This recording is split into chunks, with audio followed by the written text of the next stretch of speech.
Hello everybody.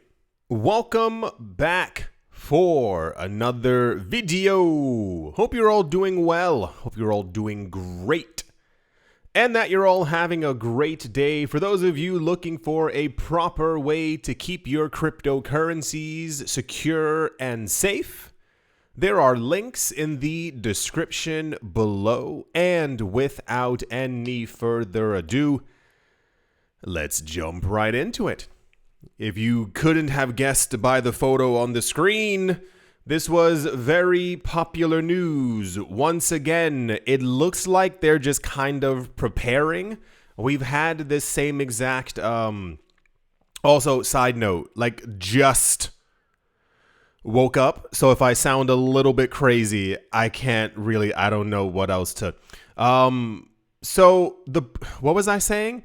The thing is that Microstrategy is always constantly in the news. And going along with the trend of, I think a lot of people are brand new to the market. A lot of people talk about this news as if it is kind of like brand new.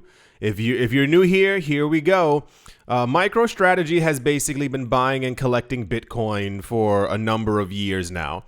Historically, we see their accumulation patterns in two different ways. Either when we're in a deep bear market and prices are extremely low, we get a lot of Microstrategy has bought an egregious amount of Bitcoin. Second, we tend to get it right before the bull run really kicks off. And this seems to be what's currently going on, at least from my vantage point. We had Microstrategy news, it's been about a month, if not a little bit less at this point, that they recently purchased, I believe, 14,800 Bitcoin. That sounds like the correct number. Huge amount of Bitcoin. Everyone was super happy because normally when they're buying this much Bitcoin or when they buy at all, prices tend to, at least in the past, rise. You can't purchase 15,000 Bitcoin and then the price doesn't move. We had news a week later that they were trying to once again raise $700 million $700 million in convertible senior notes, debt against the company to basically buy more Bitcoin.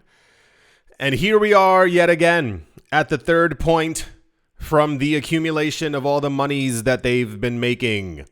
Microstrategy, led by Michael Saylor, has just completed a $1 billion private offering before acquiring 7,420 Bitcoin for approximately $458.2 million at an average price of $61,750 per coin. I don't know how they do it as far as mentally. I think you need to have, it's not nerves of steel. I think it's actually something else entirely. I can't imagine willingly getting myself into $1 billion worth of debt and then using some of that money to buy, anything, to buy Bitcoin. I don't care, they do this all the time. This is not a brand new thing, but they tend to create a lot of fanfare and energy and excitement because who else is raising $1 billion every 3 or 4 months in order to literally just buy Bitcoin? The company is now holding 252,220 Bitcoin, purchased for roughly $9.9 billion at an average price of $39,000 per coin. I think probably a lot of what they're doing, if you want to be also slightly honest here, in the summertime, so BlackRock has kind of always, publicly, always been the company that held the most Bitcoin. That's just always been their thing. They were popular in the beginning for buying Bitcoin. Cool, made it onto the charts, getting 6 figures worth of Bitcoin, but they were always doing it by issuing a large amount of debt and buying huge amounts of Bitcoin, which we also won't get into because this is also basically decimal. That's 75 million people who will never be able to have the 0.003 Bitcoin. But I digress. But over the summer, BlackRock actually became, I believe, the largest holder of Bitcoin on the planet. Like, just outpacing MicroStrategy by, I think, like 200 coins. Like, nothing, insane, but by a couple of coins. And I think it might have, like, hurt the company's ego. Like, not making a joke, because, like, they were known for this one thing. And if BlackRock comes in, and then, what was it? I think it took BlackRock 5 months, 4 or 5 months to do what MicroStrategy did in 2 years. So I think there were some kind of hurt feelings. And this is why I think we're hearing, I mean, like, it's been like 6 times this 2 months that MicroStrategy is buying a lot more Bitcoin. So I think they're trying to, hear me out here, trying to outpace BlackRock, but I don't think that's how it's going to work. The year-to-date Bitcoin yield stands at 17.8%. People are constantly very obsessed with, interested in how much money MicroStrategy has, how much money they've made from their Bitcoin purchases. So people always make sure to announce how much money they made from it, when the coins were purchased, how many more billions that they've made, with a quarter-to-date yield of 5.1% as of the 19th of September. Besides ETFs, MicroStrategy, there we go. Yep, right here. Besides ETFs, MicroStrategy is the largest holder of Bitcoin among publicly listed companies. After Saylor announced the latest purchase, someone on Twitter jokingly said, "Hey, leave some for the rest of us." Michael Saylor is popular in the space, but I don't know what's going on. A lot of very prominent people within the cryptocurrency space recently have been saying, I mean, Michael Saylor's always been saying interesting things. What was the thing he said around springtime? I mean, it was something very odd. It wasn't something about owning all the Bitcoin, but I remember he said it and I was like, what are you talking? I don't remember what it was. Recently, he was also again in the news. There's a video of him talking. I don't know who he's talking to. Maybe a news program. But he's stating that, like, Bitcoin doesn't do anything. That Bitcoin, like, doesn't produce a yield. That Bitcoin doesn't have, like, dividends or anything like that. And it rubbed a lot of people the wrong way. On Twitter, people were, like, kind of, like, annoyed. Mainly because he was saying, like, Bitcoin needs to do more, or he was saying something along the lines of, if I have $1 billion worth of Bitcoin and then time passes by, I still only have $1 billion worth of Bitcoin. The point, without having to ramble, the point of Bitcoin isn't to look like the old financial system. People don't realize how old and outdated and broken the economy that we have now is, because of everyone expecting everything to give them a yield, everything to give them a return, everything to give them something, everything needs to be bought with debt, everything needs to, it's this constant loop over and over. So, as I predicted many, many years ago, I think this is a personal opinion, I think a lot of Bitcoin maximalists aren't actually Bitcoin maximalists. What? Yeah, crazy, right? Like I said before, I think these people were able to get into the market a very long time ago at very low prices. And since then, it kind of like becomes their world. It's like when we saw years ago when JP Morgan Chase was only talking positively about Ethereum. And then I was like, it's because they probably believed that they got into Bitcoin late. So they put all their chips on top of Ethereum, and this is why they keep talking so positively about Ethereum. It's the same, I don't know what this guy's name is. He was popular years ago. People used to call him like Bitcoin teenager or something cringy like that. He's the guy who like didn't go to high school because he put his allowance into Bitcoin years ago, and then I think he was able to acquire 1,000 Bitcoin. I don't remember his name. He was very popular. He started losing his popularity because everyone believed he was like a proper a believer in Bitcoin and understood what it meant. And then he started advocating for Bitcoin Cash and was telling people that Bitcoin Cash was going to be the number one coin. And then everyone should sell their Bitcoin. And it was like, so I think there are very few actual Bitcoin maximalists. When I say maximalist, I don't mean it in like the grungy kind of term.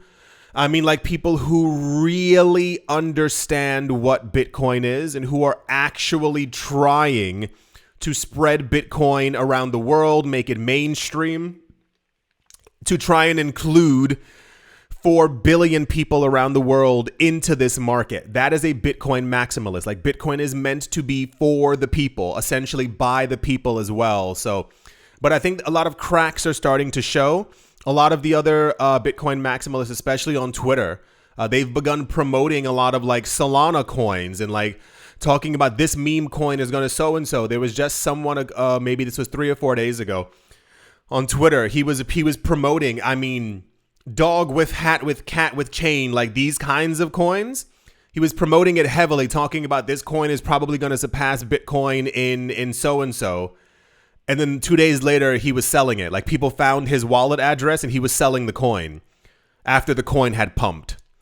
Yeah, so cool. MicroStrategy will continue buying Bitcoin. I know I'm probably alone here, but I wish those coins like went to real people and not to a company.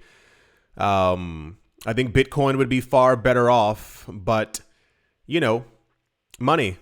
Very popular news. That is the MicroStrategy just bought a whole bunch of other Bitcoin that could have gone to millions of people around the world. And yeah, let's move on. Also in I don't know why popular news, Revolut. I think Revolut is a trading app.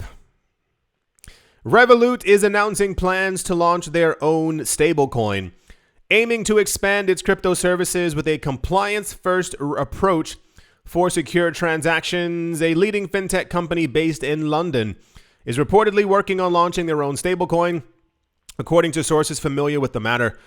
The company, which recently obtained a UK banking license, aims to expand its cryptocurrency services and establish itself as a safe and compliant hub for the crypto community.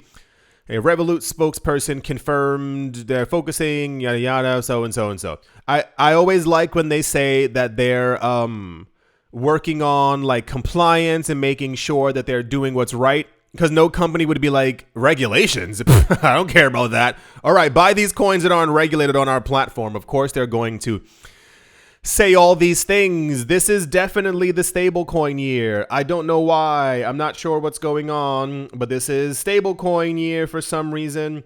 A lot of companies have announced that they're creating their own stablecoins. We recently had news from, what was it? Oh gosh, there was some other app who's also making their own as well. Multiple banks are making their own stablecoins. There was just something from Visa a couple of days ago where Visa announced that I think stablecoins are going to take over the world. And then we heard this was also from Coinbase. Coinbase said, and these companies and these corporations in the space, they're starting to show their true selves. And this is what I think is probably annoying me the most. Because I knew who they were and what they were actually here for, but like actually hearing it out loud, I think is detrimental to my brain. Nearly every, I want to say not 99% of companies within the space, especially cryptocurrency exchanges, people making coins, you name it. We're kind of all on the exact same train, similar to MicroStrategy. The idea is Bitcoin first. Or even just like crypto first, if you will. Cryptocurrencies, for those of you who don't know, are decentralized. They are not controlled by anyone. They are not, held by a single entity. Like, they exist on their own. They float around. Decentralization. Cool. Stable coins are not decentralized. They are created by a company. They are held by a company. They are sold only to institutions, and you can interact with them in some sort of way. but the company also has complete control and power over being able to like freeze transactions for the things that you're actually using and dealing with. Like that's what stable coins actually are. So a lot of these companies years ago that were constantly talking about decentralization and for the people, and we're aiming to democratize finance, and we want to make sure that everyone has a way to get into the cryptocurrency market because this is the new thing. They've all shifted, and once again, they're showing their true faces to talk about how amazing stablecoins are, and they're all making their own stablecoin. For those of you who don't know, this has to once again do with the report that we got, I believe it was earlier this year. It definitely wasn't last year, it was earlier this year, where we basically heard that stablecoins make a lot of money, and it's mainly Tether. And then Circle comes in second, and then I forgot what the third one was. I don't remember what the third coin. Anyway, they transact in trillions of dollars every single quarter, if not every single month, and the money to be made from them is quite spectacular. The issue is that we don't really need every company to make their own stablecoin, but greed has captured their imaginations. We also just heard news from that Brazilian bank who also created their own stablecoin 2 years ago, and now they're stopping the operations because no one wants it and no one needs it.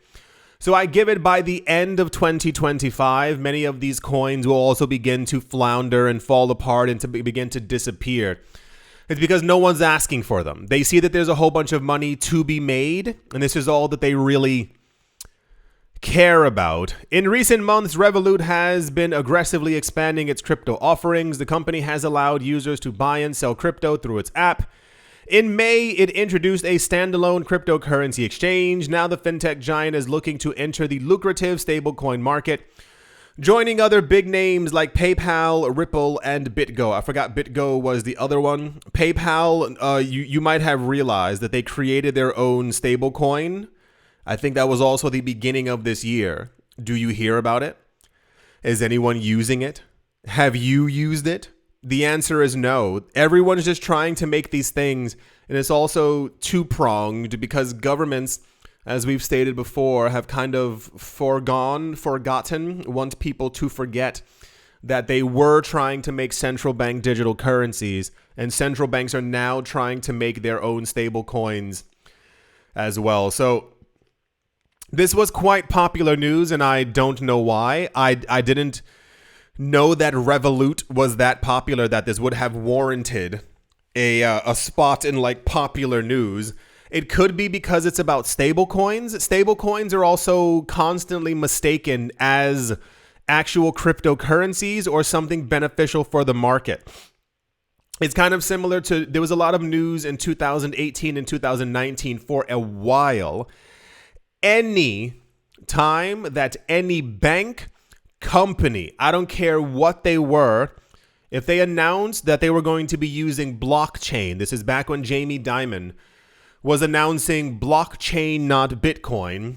Sure, why not? A lot of companies began to say that they were going to start using blockchain. And people were confused. This isn't a joke. People were confused because they thought that this meant that they were going to be using Bitcoin. And the company had to keep clarifying, no, we're not using Bitcoin, we're just using a blockchain. But then people thought one of two things, that either the company was lying and that behind the scenes they were secretly using cryptocurrencies, or B, that they were just using blockchain, but they were testing it to see if it was good so that they would eventually use crypto. People kept on coming to the exact same conclusion, and it's kind of the same exact thing now. A lot of the news touts this as something awesome or amazing for the cryptocurrency space, because if stablecoins become popular, then crypto has to become popular. If crypto becomes more popular, then people start buying the crypto instead of the stablecoins, and the cryptocurrency prices go up. No, it's these companies are the point of Bitcoin was to get away from the old system. All they're doing is trying to make their own version of the old system so that we basically get stuck in this system as well. Anyway, that's the Revolut. And about 13 other companies are launching their own stablecoins. don't worry, 90% of them will have crashed or disappeared by some time next year because no one is asking for these things. Okie dokie. Let's move on. So this news is actually quite bizarre, and I worry for a lot of people within crypto because I just always have a lot of questions. Ripple's chief technical officer, his name is David Schwartz, recently reaffirmed that he holds XRP. That was major news. You think I'm joking? I'm not. A lot of people, why is, it's not even faith. Why is logic so thin and so crumbly for a lot of people? People within crypto keep asking the people of the projects that they're in if they actually hold the coins. Years ago, people were asking Charles Hoskinson, did he actually hold Cardano? And I was like, you think this man is talking about Cardano for nothing? Like, what world are you living in? We know that the people from Ripple have XRP. It's like just completely logical. Why would you be working for it's kind of like, imagine you're the CTO of like JP Morgan or Bank of America or any other mega conglomerate. You think you don't hold stock in that company? So people were asking all the Ripple employees, are they still holding XRP? And this one made it into the news. And he had to be like, yeah, I'm still holding. And everyone was like, ooh. And then he said, he reaffirmed that he holds XRP and would increase its price if possible. I'll tell you about that in 1 second. As he responds to fresh price suppression claims. For some reason, now, and I'm going to give it to you as honestly as humanly possible. The XRP space, the XRP group, the XRP community, as they're called on the interwebs, they have an enormous amount of love for their coin. However, a lot of people in the XRP space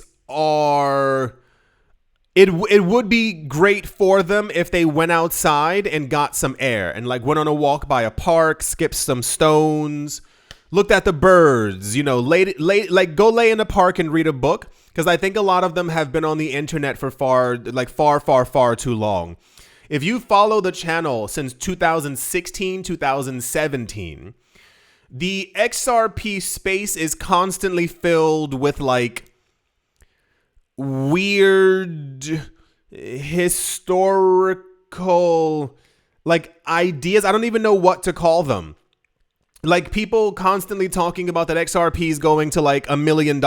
Have any of you seen that?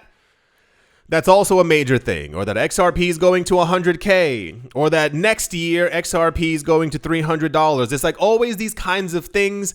And it got the weirdest that I remember it getting was, for those of you who weren't here, was when people were talking about a bear with a crown. This was like 2018 or something like that. For those that was when I kind of like stepped back a tiny bit because I was like, okay, there's always some kind of a theory or some kind of a conspiracy or something is going on behind the scenes that we don't know about.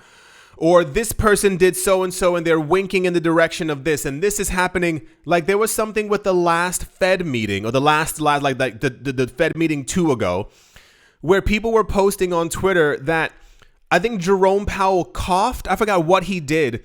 But people were writing on Twitter that like he was signaling the letter X as he did it. And therefore it meant XRP. And I was like, what are you talking? So this is the kind of things that tend to happen.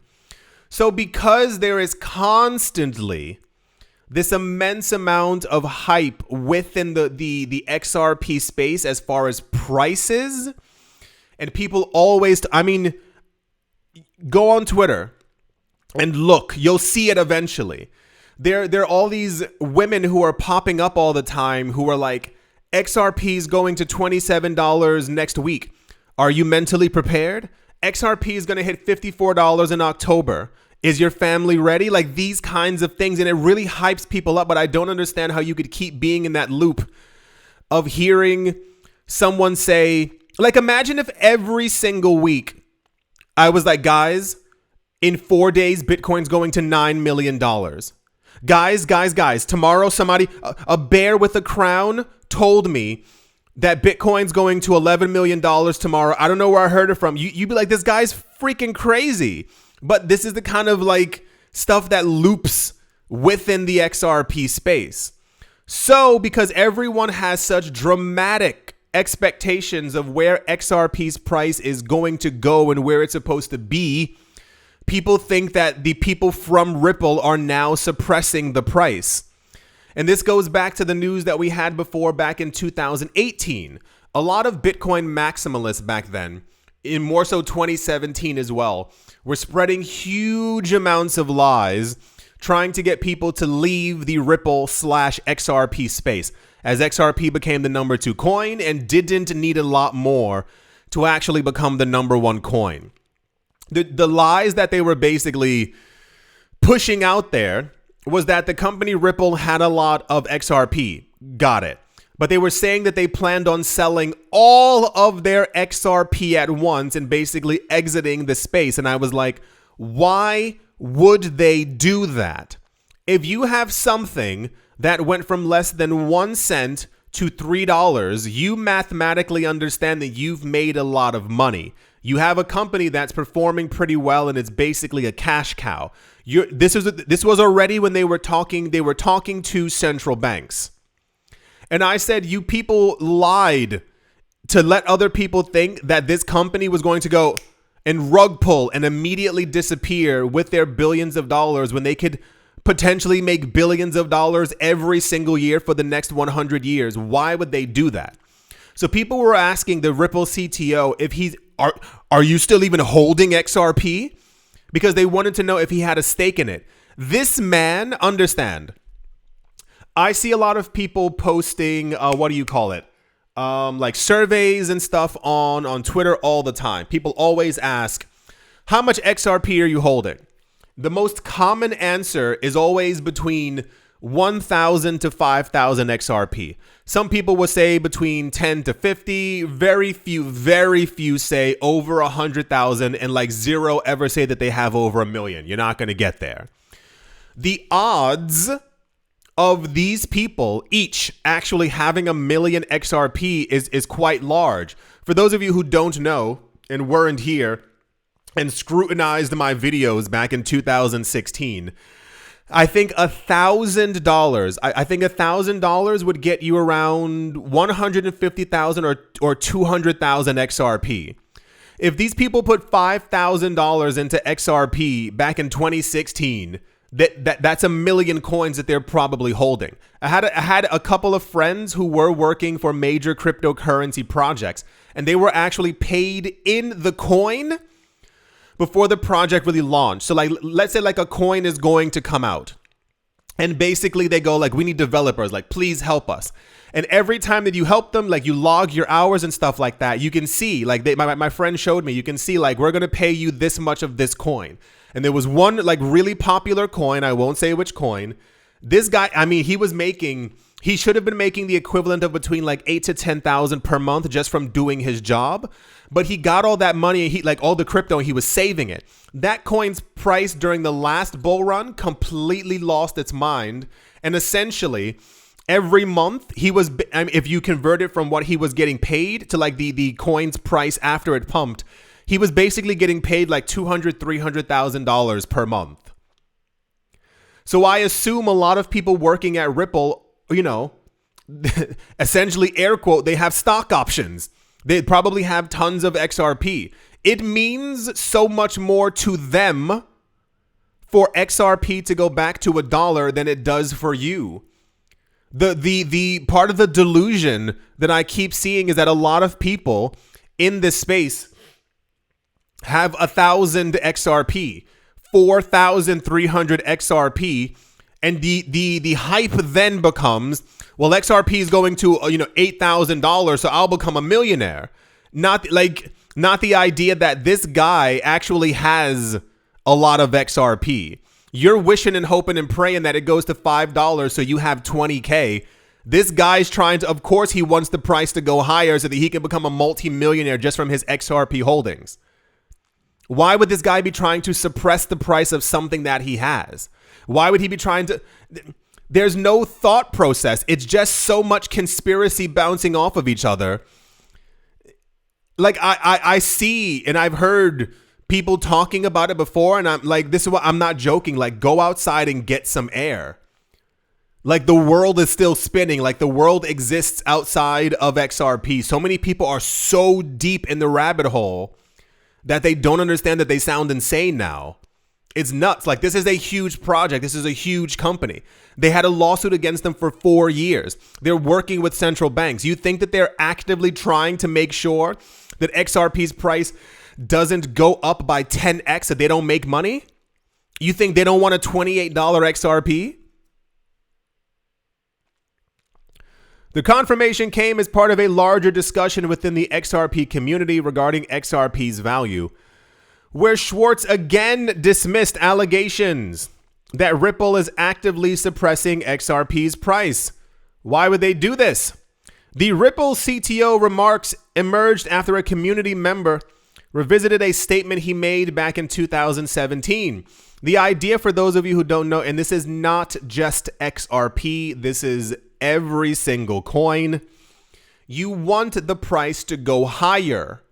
If you are trying to transact in Bitcoin and you actually need 5 Bitcoin to do the transaction, that's a huge amount of liquidity that ends up being lost. What you want is Bitcoin's price to go higher, so doing the exact same transaction, it takes half of a Bitcoin. It actually benefits the network quite a lot, even more so from the standpoint, the extra money that you have left over, you're more likely to spend, and therefore there's more money flowing in different directions to different economies to actually boost Bitcoin and the ecosystem. So this guy basically said, no, like, we want XRP's price to go up. There have been speculations for years, and it's mainly, once again, from Bitcoin maximalists, that they're suppressing XRP's price because they want it to be a stable coin. And that's why they came up with their own stablecoin. They're like, no, we're going to have our own stablecoin. Like, XRP's price is meant to be a lot higher. At the time, Schwartz argued that XRP's price couldn't remain dirt cheap due to its utility in cross-border payments. He went on to explain that if XRP were valued at $1, a transaction worth $1 million would require 1 million XRP. Got it. However, if XRP were to rise to $1 million per coin, only 1 XRP would be needed for the same payment. He further emphasized that higher prices make transactions more cost effective. So, yes, if you didn't know, this was also incredibly popular news. I don't understand. I mean, I get it. Like, I understand why people would be annoyed and or skeptical and or have a question mark over their head as to why prices aren't moving. They had a lawsuit against them for 4 years. I don't know exactly what you really want there. And I'll say this from my vantage point. I am personally really hoping that this cycle, that XRP, I mean, goes between 7, 10, 12 US dollars, if not more. Simply because I want the nonsense to kind of stop. I want all the conspiracy theories to kind of disappear. I want all these people to make as much money as they think they believe that they should be making from this coin. And it's kind of like this has been going on since 2016, 2017, nonstop. And like the theories are only getting more interesting as the days actually go on. These people are, of course, they're holding XRP. What do you think they're like? What's the point of the company? They told you they're working with central banks who are using XRP. Other banks who are going to be using XRP. The stablecoin is going to be on the XRP blockchain. They want the price to go higher. Oh boy, it's always something weird. Anyway, yeah, I hope XRP's price, like, and I mean it, like, I hope it goes up by a lot so people can like breathe and like, okay, it's not being suppressed anymore, because It's a lot, guys. It's a lot. Like, I know you love the project, but this doesn't happen for Cardano. This doesn't happen for Tron. This doesn't happen for Ethereum. There's a lot of other coins. It's just XRP for some reason. It's like really, really intense. And like, it's not even an echo chamber. It's like an echo box filled with like 500,000 people who just keep. Okay. That's going to do it for this video. I do hope that you've all enjoyed. Hope you all are having a great day, morning, afternoon, evening, wherever you are, wherever you might be. Do hope it's absolutely fantastic. Thank you all once again for watching, listening, liking, commenting, and supporting. And I will most certainly be talking to you all soon. See you.